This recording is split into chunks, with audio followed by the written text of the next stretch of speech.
नमस्कार दोस्तों, कैसे हैं आप? तो स्वागत एक बार फिर आपका भगवद गीता क्लास में। और आज हम आगे बात करेंगे फेथ से आगे कि जब फेथ, अभी तक हमने क्या पढ़ा कि जो फेथ होता है वो स्ट्रांग हो जाता है जब हमारी लाइफ में एडवर्सिटीज़ आती हैं, यानी हमें विषमताओं का सामना करना पड़ता है, हमें परेशानियों का सामना करना पड़ता है।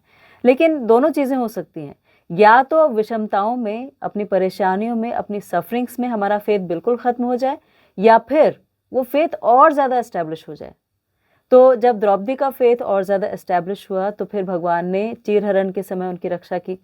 कुंती महारानी का फेथ बहुत ज़्यादा एस्टैब्लिश हुआ तो फिर उन्होंने उनकी परेशानियों में भी हमेशा उनका साथ दिया, क्योंकि वो बहुत ज़्यादा इंटेंसली प्रे करती थी और वो कहती थी कि भगवान आप और ज़्यादा हमें परेशानियाँ दीजिए, क्योंकि जितनी परेशानियाँ आप देते हैं उतना ज़्यादा हम आपको याद रख पाते हैं। लेकिन दुर्योधन के जीवन में जब विषमताएं आई तो वो भगवान से और दूर हो गए और उन्होंने नारायणी सेना ले ली और उन्होंने भगवान को माना नहीं, न मांगा। तो अब उस फेथ में हम रिस्पॉन्ड करते हैं, रिएक्ट करते हैं, ये हमारे ऊपर डिपेंड करता है। लेकिन अगर हम रिस्पॉन्ड करते हैं, हम इंक्वायरी करना चाहते हैं, हम इस बात को समझते हैं कि ये जो सफरिंग्स आई हैं इसके पीछे कोई कारण है और वो लेसन हमें ढूंढना है, तो जब वो लेसन हमें मिल जाता है तो फिर हम अपने जीवन को ज़्यादा अच्छी तरह से जी सकते हैं। नहीं तो इसी सफरिंग में बहुत सारे लोग बहुत एडवर्स स्टेप्स ले लेते हैं। जैसे कोई अपना जीवन ही त्याग देता है, या कोई अपने रिलेशनशिप्स को छोड़ देता है, या फिर कोई अपने जीवन से बिल्कुल हार मान लेता है और सब कुछ छोड़ छाड़ कर और चला जाता है। तो हमारा अलग अलग रिएक्शन हो सकता है, लेकिन भगवद गीता हमारे उस फेथ पर, अगर हमारा थोड़ा भी फेथ है तो हमें किसी भी परेशानी से बचा लेती है। जैसे एक बार क्या हुआ था कि किसी ने बताया था कि बहुत अच्छे बिजनेसमैन थे और बहुत अच्छा बिजनेस उनका चल रहा था। तो एक बार बहुत कुछ परेशानी आ गई, जैसे नोटिफिकेशन आ गया कि आपकी फैक्ट्री को यहाँ से शिफ्ट करना है, उनका जो सामान था उसका इम्पोर्ट बंद हो गया, और भी बहुत कुछ हुआ जिसकी वजह से उन्हें बहुत ज़्यादा नुकसान हो गया। तो वो अपनी फैक्ट्री में बैठे हुए थे और फैक्ट्री में बैठे हुए उन्होंने सोचा कि अब मेरी लाइफ का कोई पर्पज़ नहीं रह गया, मैं इतना सारा कर्जा भी नहीं चुका पाऊंगा, तो मैं इस फैक्ट्री को आग लगा देता हूँ और मैं यहीं बैठा रहूँगा, तो मैं भी ख़त्म हो जाऊँगा। ऐसा उन्होंने सोचा। और फिर जब उन्होंने सोच ही लिया था और वो ऐसा करने वाले थे, तो उनके अपने कैबिन को ध्यान से देख रहे थे तो उनके कैबिन में भगवद गीता उन्हें रखी हुई दिखाई दी। तो उन्होंने सोचा कि अब मुझे मरना तो है ही, चलो मैं एक आधा घंटा ये पढ़ ही लेता हूँ। तो जैसे उन्होंने पढ़ना शुरू किया तो धीरे धीरे धीरे धीरे उनके अंदर वो फाइटिंग स्पिरिट जागने लगी। उन्हें समझ में आने लगा कि नहीं, हर चीज़ का एक सोल्यूशन है, और अगर ये परेशानी आई है तो मैं इससे लड़ाई करके, इससे झगड़ के मैं बाहर निकल सकता हूँ। और वो जो एक जज्बा था, वो जो एक मोटिवेशन था उन्हें भगवद गीता पढ़ने से, उन्होंने बाद में बताया कि अगर मेरे पास ये नहीं रखी होती तो फिर मैं शायद आज इस दुनिया में ही नहीं होता। तो वो स्पिरिट उनके अंदर जागी और उन्होंने पढ़ा, और पढ़ने के बाद उनकी पूरी लाइफ चेंज हो गई और वो अपनी परेशानियों से बाहर आ पाए। इसीलिए अगर अपनी परेशानियों से बाहर आना है तो ये एक सोल्यूशन हमारे पास है, एक ऐसा मैनुअल जो हमें उन परेशानियों से, उस स्ट्रेस से बाहर निकाल सकता है। सोचिए, अर्जुन से ज़्यादा स्ट्रेस तो किसी को हो ही नहीं सकता, जो एक ऐसी जगह पर खड़े हैं, ऐसी परिस्थिति में खड़े हैं। और भगवत गीता कोई ऐसे टाइम में नहीं बताई गई थी जब अर्जुन बिल्कुल आराम से थे और सारी चीज़ें सेटल्ड थी और सब कुछ ठीक चल रहा था लाइफ में। भगवत गीता एक ऐसे टाइम पे बताई गई जो एडवर्सिटीज़ का एकदम टॉप मोस्ट एक पीक टाइम था, एक ऐसी विषम परिस्थिति थी जिसके आगे और कोई विषमता हो ही नहीं सकती थी। तो उस परिस्थिति में भगवत गीता बताई गई और अर्जुन ने उस भगवत गीता को सुना। तो हम भी अगर बहुत एडवर्सिटी में हैं, बहुत परेशानी में हैं, तो फिर हम इसे सुन सकते। तो कभी भी आप खोल लीजिए, उसको पढ़ने का आनंद उतना ही है, और अगर आप नहीं खोलते हैं तो आपके परिवार में कोई और उसको खोलेगा। इसलिए कई बार जब हम ये सोचते हैं कि भगवत गीता क्योंकि महाभारत का हिस्सा था और उसे रखने से हमारे घर में भी युद्ध वाली स्थिति हो जाएगी, तो ये बिल्कुल गलत धारणा है। उससे हमारी जो अंदर के जो द्वंद्व हैं, अंदर के जो युद्ध हैं, उनसे लड़ने की हमें शक्ति मिलती है, और भगवत गीता उसी अंतर्द्वंद को लड़ने के लिए थी। आप सोचिए, भगवत गीता में कहाँ ये बताया गया है कि ये जो युद्ध हो रहा है इसमें इतने सारे लोग हैं, 1 अरब 64 करोड़ लोग थे, 1 अरब 64 करोड़ 20 लाख, ऐसे इतने लोग थे वहाँ पर जो युद्ध के लिए आए थे। तो कहीं भगवत गीता में ये जिक्र नहीं है कि ये वाला हथियार यूज़ करने से इतने लोग मारे जाएंगे और उसको इस्तेमाल करने से हम जीत सकते हैं, या ऐसा करने से हम अदृश्य हो जाएंगे, या ऐसा करने से पहाड़ आ जाएगा। ऐसा कहीं नहीं बताया। कोई युद्ध के बारे में कोई तकनीक का इस्तेमाल जो है वो नहीं बताया गया, कोई मैनेजमेंट ऐसा नहीं बताया गया। भगवत गीता सिर्फ अर्जुन की मनोस्थिति को बदलने के लिए थी, और मनोस्थिति बदलते बाहर की सारी परिस्थितियां बदल गईं। इसीलिए हमारी भी जो अंदर की वीकनेस होती है, अंदर की परेशानियां होती हैं, वो हमें बाहर की लड़ाइयों को लड़ने नहीं देती। तो भगवत गीता हमारी उन अंदर की लड़ाइयों से लड़ने के लिए हमें शक्ति देती है, और उस शक्ति के आधार पर फिर हम अपने युद्ध को जीत सकते हैं, और जीतते ही हैं अर्जुन की तरह, क्योंकि हमारा फेथ अर्जुन की तरह है। क्योंकि हमने थ्योरेटिकली ही सही, लेकिन जब भगवत गीता पढ़नी शुरू की तो इस बात को माना कि भगवान कृष्ण जो है उन पर हमारा फेथ है, तो उनकी वाणी पर भी हमारा फेथ है। तो Bhagavad Gita basically 5 subject matter से डील करती है। पहला हो गया ईश्वर, दूसरा हो गया जीव, फिर हो गया प्रकृति, फिर हो गया काल, फिर हो गया कर्म। ईश्वर यानी कौन वो है जिनके हम पार्ट एंड पार्सल हैं, जिनसे हम यहाँ पर आए हैं, और जो हमारे लिए सबसे ज़्यादा इम्पॉर्टेंट है, जो हमें सबसे ज़्यादा प्रेम करते हैं, जिनके पास हम सुरक्षित महसूस करते हैं, जिनके पास जाके हमारी सारी प्रॉब्लम्स का हल मिल जाता है, वो ईश्वर। जीव यानी हम, कि हमारी कॉन्स्टिट्यूशनल पोजीशन क्या है, हम क्या हैं, हमारे जीवन का क्या लक्ष्य है, हमें क्या करना है, हम क्यों यहाँ पर आए हैं, वो जीव हो गया। प्रकृति मतलब 3 गुण। प्रकृति के 3 गुण होते हैं, सत्वगुण, रजोगुण, तमोगुण, जिसे हम mode of goodness, mode of passion, mode of ignorance 3 नाम से जानते हैं। कि हम सत्वगुण में रहकर काम करते हैं, हमारे डिसीजंस ऐसे होते हैं। हम रजोगुण में रहते हैं, हम बहुत पैशनेटली काम करते हैं।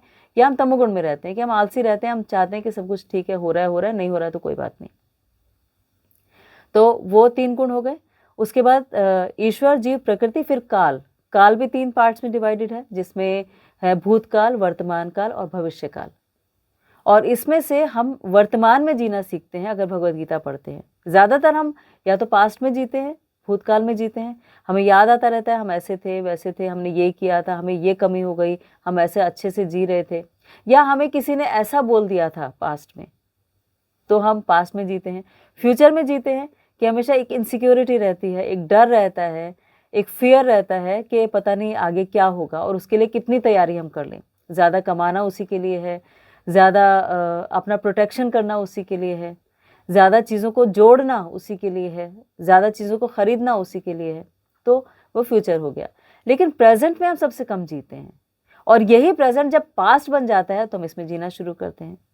या यही प्रेजेंट जब तक आया नहीं होता तो फ्यूचर में होता है, तब हम इसमें जी रहे होते हैं। लेकिन जब वो मोमेंट आ जाता है तो हम उसमें नहीं जीते। तो भगवत गीता प्रेजेंट में जीना भी सिखाती है कि कैसे हमारी परिस्थितियों में हम आज का दिन बिताने वाले हैं। शॉर्ट टर्म गोल्स देती है कि ये आज इतना कर लिया तो आगे फिर देखेंगे। तो ऐसे शॉर्ट टर्म गोल्स को लेते लेते हम अपनी लाइफ को जब मिनट्स में काउंट करना शुरू करते हैं कि इतने मिनट वेस्ट हो गए मेरी लाइफ के, और इसमें मैं ये कर सकता था, तो समझ में आने लगता है कि लाइफ कितनी प्रेशियस है, कितनी इंपॉर्टेंट है। चाणक्य पंडित कहते थे कि हम 1000 स्वर्ण मुद्राएं देकर भी एक क्षण वापस नहीं ला सकते, जबकि एक क्षण में 1000 स्वर्ण मुद्राएं कमा सकते हैं।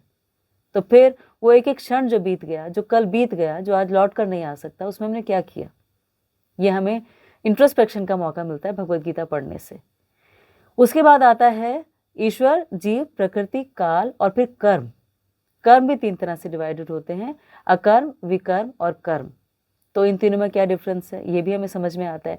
तो हर जगह जो हम पढ़ा हुआ देखते हैं कि कर्म ही पूजा है, तो वास्तव में कर्म कैसे पूजा है? क्या हम मॉल में जाकर 5,000 रुपए की शर्ट खरीद लाते हैं, वो कर्म पूजा है? या उस 5,000 को कमाने के लिए हमने 12 घंटे स्पेंड किए थे, वो कर्म पूजा है? तो कर्म, क्या कर्म जिसे हम पूजा कह सकते हैं, या जो करना जरूरी है? Work is worship. कौन सा वर्क इज वर्शिप, और क्या उस वर्शिप में हम गेन कर रहे हैं, ये चीजें समझ में आती हैं। अब इनमें से जो पहली 4 चीजें हैं, यानी ईश्वर, जीव, प्रकृति, काल, ये चारों चीजें स्टैटिक रहेंगी, ये ऐसे ही रहेंगी। लेकिन जो कर्म है वो चेंज हो जाता है। जैसे अर्जुन का कर्म चेंज हुआ, क्योंकि अर्जुन ने जब तक भगवत गीता नहीं सुनी थी भगवान के मुख से, फर्स्ट चैप्टर उनका था, तो उनका कर्म क्या था कि मैं अपने कजन्स को कैसे मार सकता हूँ, उनको मारने से मैं नर्क का भोगी बनूंगा। स्त्रियां जो हैं वो उनके हस्बैंड्स चले जाएंगे, उनके जो मेल मेंबर्स हैं वो चले जाएंगे, तो वो मुझे कर्स करेंगी, वो मुझे अभिशाप देंगी। मैं इतनी तुच्छ चीज़ के लिए, एक राज्य के लिए मैं लोगों को मार दूं, इससे तो अच्छा है कि मैं भीख मांग के और जी लूं। तो ऐसे बहुत सारे तर्क अर्जुन ने दिए। लेकिन भगवत गीता सुनने के बाद में वही अर्जुन इतने स्ट्रांग हो गए और उन्होंने पूरी की पूरी जो पूरा का पूरा युद्ध था, समझ लीजिए उनके ऊपर पूरा दारोमदार था और उन्होंने सबसे सक्रिय भूमिका निभाई। तो हम भी बहुत एक्टिव हो सकते हैं अपनी लाइफ में, हम भी बहुत समझ सकते हैं हमारी लाइफ का पर्पस, हमारे प्रोफेशन में हम अच्छा कर सकते हैं, हम मैनेजमेंट सीख सकते हैं, क्योंकि भगवत गीता मैनेजमेंट लेसन्स भी देती है। एक ऐसी जगह जहां पर 1 अरब 64 करोड़ 20 लाख लोग हों और उनमें ये समझना होगा किससे युद्ध करना है, कैसे युद्ध करना है, कैसी स्ट्रैटेजी होगी, और युद्ध के बाद सारे आपस में फ्रेंडली रिलेशनशिप में थे, तो कैसे मैनेजमेंट हुआ, कैसे समझा होगा कि कब शुरू होगा, कब खत्म होगा, कितने लोग होंगे, कैसे अगर जो बीमार हो जाएंगे, जो घायल हो जाएंगे, उनको हटाया जाएगा, कैसे अगर किसी को पानी की ज़रूरत होगी तो होगा, कैसे 18 दिन तक ये युद्ध चलेगा तो सारी व्यवस्था होगी, कैसे जो हाथी सवार हैं हाथियों से ही लड़ेंगे, जो घुड़सवार हैं घोड़ों से, जो पैदल हैं पैदल वालों से। तो बहुत मैनेजमेंट स्किल्स भगवत गीता हमें सिखाती है, इसीलिए इसमें सब कुछ सीखते हैं। ये युद्ध के बारे में थी ही नहीं, इसमें तो बहुत सारी चीज़ें बताई गई हैं कि खाना कैसा होना चाहिए, हमें रहना कैसे चाहिए, भक्ति योग क्या है, ध्यान योग क्या है, कर्म योग क्या है। तो ये सारी चीज़ें क्या किसी युद्ध के लिए एक स्किलफुल होने के लिए ज़रूरी हैं या फिर अपने अंतर्द्वंद से लड़ने के लिए ज़रूरी हैं, और वो भी ऐसे समय में जब युद्ध होने ही वाला था, बिगुल बजता और युद्ध शुरू हो जाता, तब ऐसी चीज़ें बताई गई। तो ऐसे ही हम अपने जब पीक टाइम पे हैं सफरिंग के, हम समझ रहे हैं कि इतनी सफरिंग झेल ली, लेकिन क्या यही झेलते जाना है, क्या यही पर्पस था? तो ये पर्पस तो नहीं था। पर्पस तो ये था कि हम खुश रह सकें। सब कुछ तो इसीलिए किया ना, हमने अच्छी पढ़ाई की खुश रहने के लिए, अच्छी शादी की खुश रहने के लिए, अच्छे बच्चे हुए खुश रहने के लिए, अच्छे प्रोफेशन में आए खुश रहने के लिए, किसी और देश में जाके सेटल हो गए खुश रहने के लिए, लेकिन खुश तो नहीं है, तो कैसे खुश हो सकते हैं? तो ऐसे बहुत सारे क्वेश्चंस के आंसर भगवत गीता में मिलते हैं। तो ये 5 सब्जेक्ट मैटर याद रखिएगा कि ईश्वर, जीव, प्रकृति, काल और कर्म, जिसके बारे में भगवत गीता बताती है। सफरिंग्स के बारे में सोच लीजिएगा कि क्या क्या सफरिंग है और उस सफरिंग से बाहर निकलने का क्या क्या तरीका हो सकता है जो भगवत गीता से हमें मिल सकता है। कौन सा लेसन ऐसा होगा जो हमारी अपनी सफरिंग के लिए हमें इस्तेमाल करना होगा, उससे बाहर निकलने के लिए इस्तेमाल करना होगा। तो ये सारी चीज़ें भगवत गीता में बताई गई हैं।